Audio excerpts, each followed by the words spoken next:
지금 이 순간에도 여러분의 콩팥은 조용히 망가지고 있을 수 있습니다. 문제는 통증이 없다는 겁니다. 아프지 않으니까 괜찮다고 믿습니다. 그런데 이미 기능의 절반 이상이 사라진 뒤에야 발견되는 장기가 바로 콩팥입니다. 저는 오늘 여러분께 생선 이야기를 하려고 합니다. 건강하려고 먹은 생선이 오히려 콩팥을 망가뜨리고 뇌를 흔들고 심장까지 위협할 수 있다는 사실 알고 계셨습니까? 끝까지 들으셔야 합니다.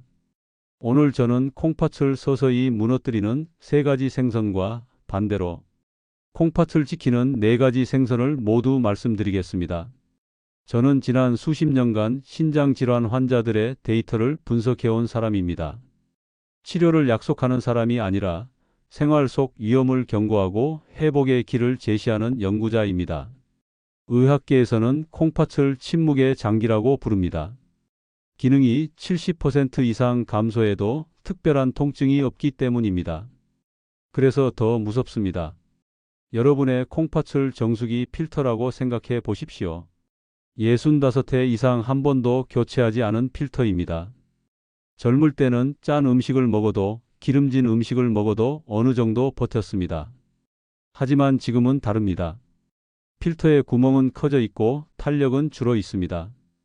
여기에 염분이 많거나 중금속이 축적된 생선이 반복적으로 들어오면 어떻게 될까요? 필터는 막히거나 찢어집니다. 첫 번째 위험한 생선은 소금에 절인 말린 생선입니다. 굴비, 자반 고등어, 꽁치 조림처럼 짭짤한 반찬들입니다. 이런 식품은 일반 생선보다 나트륨 함량이 몇 배 높습니다. 나트륨이 과도하게 들어오면 혈압이 상승하고 콩팥의 미세혈관이 손상될 수 있다는 보고가 있습니다. 특히 고혈압이나 당뇨가 있는 분들은 위험이 더 큽니다. 실제로 저는 염장 생선을 매일 드시던 한 어르신의 사례를 분석한 적이 있습니다. 운동도 열심히 하고 술도 거의 마시지 않던 분이었습니다. 그런데 소변에 거품이 생기고 혈압이 급격히 상승했습니다. 검사 결과 사구체 손상이 진행된 상태였습니다. 식단을 점검해 보니 문제는 반복적인 고염 생선 섭취였습니다. 짠맛은 혀를 즐겁게 하지만 콩팥을 압박합니다. 두 번째 위험 요소는 크기가 큰 포식성 생선입니다. 바다 생태계에는 먹이사슬이 있습니다. 작은 물고기를 큰 물고기가 먹고 그 큰 물고기를 더 큰 물고기가 먹습니다. 이 과정에서 수은과 같은 중금속이 축적됩니다. 특히 몸집이 크고 오래 산 생선일수록 체내 축적량이 높을 수 있다는 연구 결과가 있습니다. 수은은 신경계와 신장에 영향을 줄 수 있다고 보고된 바 있습니다. 손이 떨리고 기억력이 급격히 저하된 사례 중 일부는 노화가 아니라 중금속 노출과 관련된 경우도 있었습니다. 물론 모든 큰 생선이 위험하다는 뜻은 아닙니다. 하지만 자주, 많이, 반복적으로 섭취하는 것은 주의가 필요합니다. 세 번째는 참치 통조림입니다. 간편하다는 이유로 자주 드시는 분들이 많습니다. 그러나 참치는 대형 포식성 어종에 속합니다. 또한 통조림 과정에서 염분과 보존 성분이 추가됩니다. 반복적인 과다 섭취는 신장 부담을 증가시킬 수 있습니다. 특히 이미 신장 기능이 저하된 분들은 더욱 조심해야 합니다. 여기까지 들으시면 생선을 전부 끊어야 하나 걱정이 드실 겁니다. 아닙니다. 생선은 여전히 훌륭한 단백질 공급원이며 오메가3 지방산을 제공하는 중요한 식품입니다. 다만 선택과 조리법이 핵심입니다. 이제 희망을 말씀드리겠습니다. 첫째, 손바닥 크기의 작은 고등어입니다. 작은 개체는 중금속 축적 위험이 상대적으로 낮습니다. 오메가3 지방산은 혈관 염증 완화와 관련이 있다는 보고가 있습니다. 둘째, 대구처럼 지방이 적은 흰살 생선입니다. 단백질 공급은 충분하면서 신장 부담은 비교적 적습니다. 셋째, 조기입니다. 적절히 조리하면 칼슘과 단백질을 보충할 수 있습니다. 넷째, 연어입니다. 다만 훈제나 염장 제품이 아니라 신선한 상태로 충분히 가열해 드시는 것이 중요합니다. 연어의 항산화 성분은 세포 손상 완화와 관련이 있다는 연구들이 있습니다. 그리고 반드시 기억하십시오. 첫째, 생선의 내장과 검은 막은 깨끗이 제거하십시오. 둘째, 굽기보다 찜이나 탕으로 조리해 염분을 줄이십시오. 셋째, 냉장 해동을 통해 히스타민 증가를 최소화하십시오. 여러분, 콩팥은 한번 크게 손상되면 완전한 회복이 어렵습니다. 하지만 생활 습관을 바꾸면 진행을 늦추고 기능을 보존하는 데 도움을 받을 수 있습니다. 이것은 공포가 아니라 선택의 문제입니다. 오늘 댓글에 이렇게 남겨주십시오. 나는 오늘부터 생선을 다시 고르겠습니다. 이 한 문장이 여러분의 미래를 바꿀 수 있습니다. 다음 2부에서는 콩팥 수치를 실제로 개선시킨 식단 구성, 원칙과 혈압과 단백뇨를 동시에 관리하는 식사 전략을 더 구체적으로 말씀드리겠습니다. 계속 이어가겠습니다. 여러분, 혹시 건강검진에서 크레아티닌 수치가 경계라고 들으신 적 있으십니까? 단백뇨가 조금 보인다고, 혈압이 예전보다 올랐다고 들으신 적은요? 많은 분들이 이렇게 말씀하십니다. 아직 투석할 정도는 아니니까 괜찮겠지요. 그런데 바로 그 생각이 가장 위험합니다. 콩팥은 한번 크게 무너지면 되돌리기 어렵습니다. 그래서 무너지기 전에 붙잡아야 합니다. 연구에 따르면 초기 신장 기능 저하는 식습관, 교정과 혈압 관리만으로도 진행 속도를 늦출 수 있다고 보고된 바 있습니다. 저는 수많은 사례를 분석하면서 한 가지 공통점을 발견했습니다. 특별한 약보다 먼저 바뀐 것은 식탁의 구조였습니다. 첫 번째 원칙은 염분의 재정비입니다. 소금은 단순한 간이 아닙니다. 나트륨은 혈관 안의 수분을 붙잡아 혈압을 올립니다. 혈압이 오르면 콩팥의 사구체에 압력이 가해집니다. 쉽게 말하면 약해진 필터에 더 센 물줄기를 틀어놓는 것과 같습니다. 하루 나트륨 섭취를 줄이는 것만으로도 단백뇨가 감소할 수 있다는 연구 결과가 있습니다. 그래서 저는 이렇게 권합니다. 생선은 간을 최소화하십시오. 간장 대신 레몬즙과 마늘, 후추로 풍미를 내십시오. 조림 대신 찜과 탕을 선택하십시오. 국물은 남기십시오. 이 작은 변화가 콩팥 압력을 낮추는 첫걸음입니다. 두 번째 원칙은 단백질의 질입니다. 콩팥이 약해지면 단백질 대사 산물이 부담이 될 수 있습니다. 그렇다고 단백질을 무조건 줄이면 근육이 감소합니다. 근육이 줄면 혈당 조절도 어려워집니다. 그래서 양보다 질입니다. 지방이 적고 신선한 생선을 적정량 섭취하는 것이 중요합니다. 대구와 작은 고등어 같은 생선이 여기에 해당합니다. 저는 환자분들께 이렇게 말씀드립니다. 손바닥 크기 한 토막이면 충분합니다. 몇 끼가 아니라 일주일에 두세 번이면 충분합니다. 과함이 문제입니다. 세 번째 원칙은 조리 과정에서 독을 줄이는 것입니다.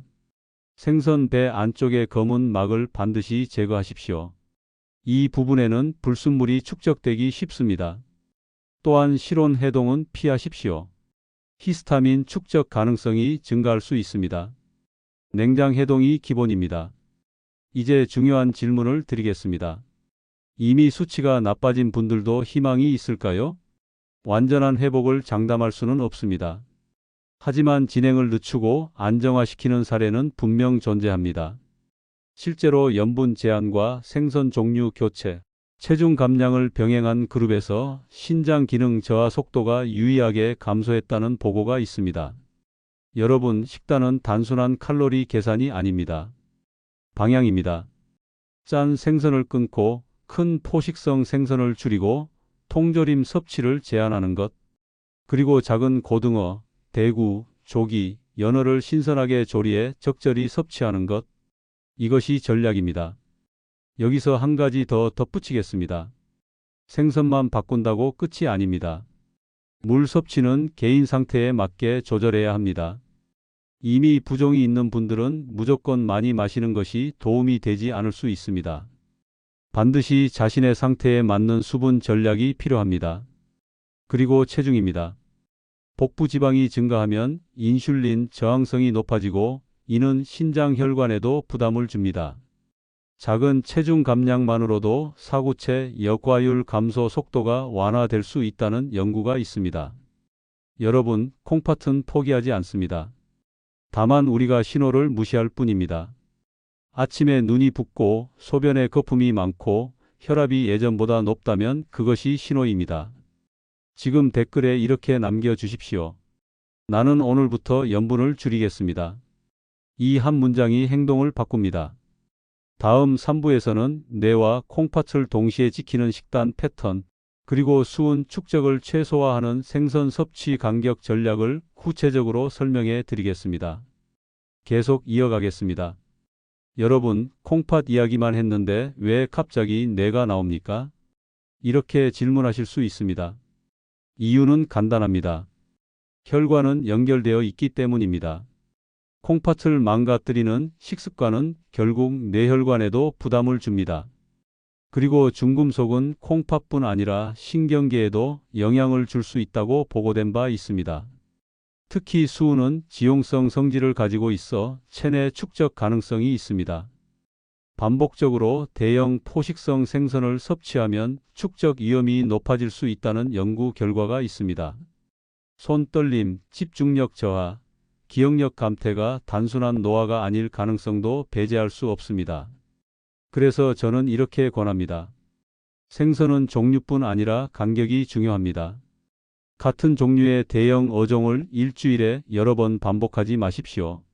참치, 황새치, 대형 참다랑어 같은 어종은 섭취 빈도를 낮추십시오. 대신 작은 고등어, 정어리, 멸치처럼 먹이사슬 아래 단계의 어종을 선택하십시오. 먹이사슬이 짧을수록 중금속 축적 가능성은 낮아질 수 있습니다. 두 번째 전략은 회전 섭취입니다. 한 종류를 집중적으로 먹지 말고 여러 종류를 나누어 드십시오. 월요일은 대구, 수요일은 작은 고등어, 금요일은 연어처럼 분산하십시오. 이렇게 하면 특정 중금속에 반복 노출되는 것을 줄일 수 있습니다. 세 번째는 조리 전 손질입니다. 내장과 머리 부분을 제거하는 것은 기본입니다. 검은 막을 깨끗이 긁어내십시오. 그리고 껍질 아래 지방층을 과도하게 남기지 않는 것도 도움이 될 수 있습니다. 일부 지용성 오염 물질은 지방에 축적될 수 있기 때문입니다. 여기서 중요한 균형을 말씀드리겠습니다. 생선을 두려워할 필요는 없습니다. 오메가3 지방산은 혈관 염증을 완화하는 데 도움을 줄 수 있다는 보고가 있습니다. 혈관 염증이 줄어들면 뇌졸중과 심근경색 위험을 낮추는 데 기여할 수 있습니다. 문제는 과도함과 반복입니다. 저는 한 환자분의 사례를 잊지 못합니다. 건강을 위해 매일 참치 샐러드를 드셨습니다. 통조림이 간편하다는 이유였습니다. 몇 년 뒤 손 떨림과 만성 피로가 심해졌고 검사 결과 중금속 수치가 높게 나왔습니다. 식단을 바꾸고 섭취 간격을 조정한 뒤 점차 안정되었습니다. 여러분, 건강은 한 가지 식품이 좌우하지 않습니다. 패턴이 좌우합니다. 짠 생선을 매일 먹는 패턴, 통조림을 반복하는 패턴, 큰 생선을 자주 먹는 패턴이 문제입니다. 반대로 작은 생선을 신선하게 조리해 적절히 나누어 먹는 패턴은 콩팥과 뇌를 동시에 보호할 수 있습니다. 이제 마지막 4부에서는 오늘 내용을 전체적으로 정리하고 콩팥을 지키는 일주일 식단 구조를 구체적으로 제시해 드리겠습니다. 듣고 끝내지 마십시오. 실천 구조까지 가져가셔야 합니다. 계속 이어갑니다. 여러분, 이제 정리하겠습니다. 오늘 이 영상의 핵심은 단순합니다. 생선을 끊으라는 이야기가 아닙니다. 잘못된 패턴을 끊으라는 이야기입니다. 콩팥을 망가뜨리는 것은 한 번의 식사가 아니라 반복입니다. 짠 생선을 매일 먹는 반복, 통조림을 습관처럼 먹는 반복, 대형 포식성 어종을 자주 섭취하는 반복이 문제입니다. 이제 실천 구조를 말씀드리겠습니다. 일주일 기준입니다. 월요일은 흰살 생선 대구를 찜으로 드십시오. 간은 최소화하고 레몬과 마늘로 향을 더하십시오. 화요일은 생선 대신 두부와 달걀로 단백질을 보충하십시오. 수요일은 손바닥 크기의 작은 고등어를 구이 대신 에어프라이어나 찜으로 조리하십시오. 소금은 뿌리지 마십시오. 목요일은 채식 위주로 구성해 콩팥에 휴식을 주십시오. 금요일은 연어를 선택하되 훈제 제품이 아니라 생연어를 충분히 가열해 드십시오. 토요일은 조기나 정어리처럼 비교적 작은 어종을 선택하십시오. 일요일은 생선을 쉬는 날로 두십시오. 이 구조의 핵심은 세 가지입니다. 첫째, 연속 섭취를 피하는 것. 둘째, 염분을 최소화하는 것. 셋째, 대형 어종을 반복하지 않는 것입니다. 여기에 더해 반드시 지켜야 할 생활 원칙이 있습니다. 혈압을 관리하십시오. 혈압이 높으면 사구체에 가해지는 압력이 증가합니다. 체중을 줄이십시오. 복부 지방은 인슐린 저항성을 높이고 신장 혈관에 부담을 줍니다. 수분은 개인 상태에 맞게 조절하십시오. 무조건 많이 마시는 것이 능사가 아닙니다. 그리고 소변을 관찰하십시오. 거품이 오래 지속되거나 붓기가 심해지면 신호입니다. 검진 수치를 무시하지 마십시오. 초기 단계에서 방향을 바꾸면 진행 속도를 늦출 수 있다는 보고가 있습니다. 여러분, 콩팥은 침묵합니다. 대신 우리가 대신 말해줘야 합니다. 오늘 식탁을 바꾸겠다고, 염분을 줄이겠다고, 생선을 다시 고르겠다고 선언해야 합니다. 이 영상 안 보셨다면 그냥 건강식이라고 믿고 반복했을 습관이 여러분의 콩팥을 더 지치게 했을 수도 있습니다. 하지만 지금은 다릅니다. 이제는 아셨습니다. 댓글에 이렇게 남겨주십시오. 나는 오늘부터 생선을 다시 고르겠습니다. 그리고 염분을 줄이겠습니다. 그 한 줄이 행동을 바꿉니다. 구독과 알림 설정을 통해 계속 함께해 주십시오. 저는 병을 치료하는 사람이 아니라 여러분이 병에 가까워지지 않도록 돕는 설명자입니다. 지금까지 김어른의 생활설명서였습니다. 여러분의 콩팥과 뇌, 그리고 오래 지속되는 건강을 진심으로 응원합니다.